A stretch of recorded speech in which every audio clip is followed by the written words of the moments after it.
I'm Omar Shabazz.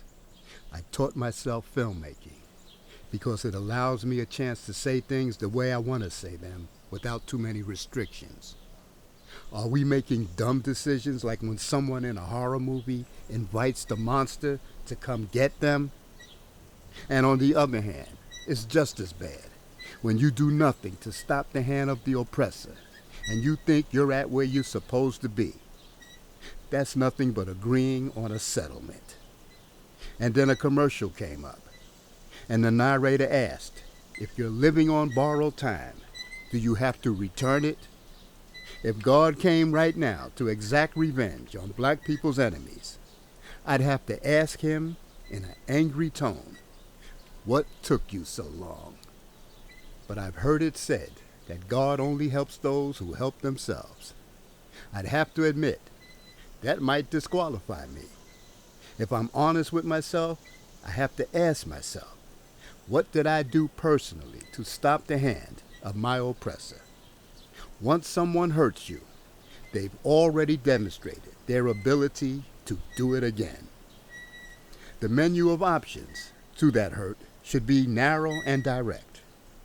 You see, I grew up thinking that all white people were insensitive to the hell black people were catching. I figured if they were in charge, why aren't they stopping racism?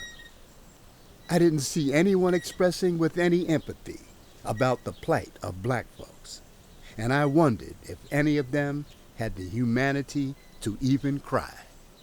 Because as far as I could see, white supremacy was doing as it usually does, sitting in its favorite easy chair, slowly and casually filing down its fingernails, giving itself a deluxe manicure. And because of black people's inactivity, the automatic sleep function kicked in every 10 minutes, because the demand for human rights wasn't aggressively being fought. No one remembered what Malcolm told them. Power doesn't respond to nothing else but more power. Not a verbatim quote, but that's close enough.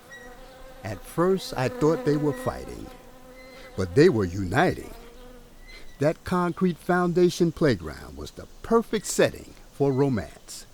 And then they went on to an aerobatic courtship. How do I know?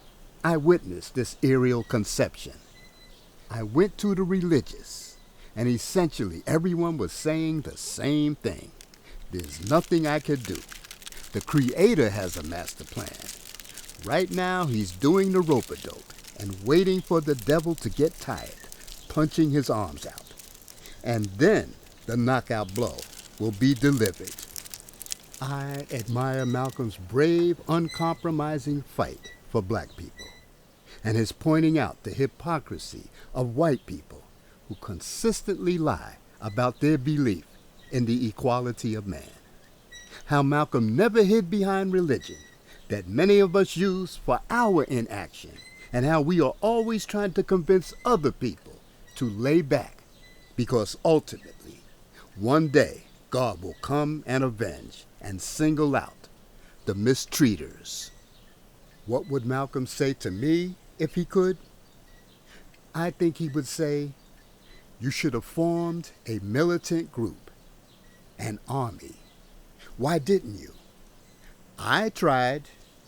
You wasted your chance to liberate yourself and your people. You made no plans, you squandered. He may not say this at all, but he would have the right to say,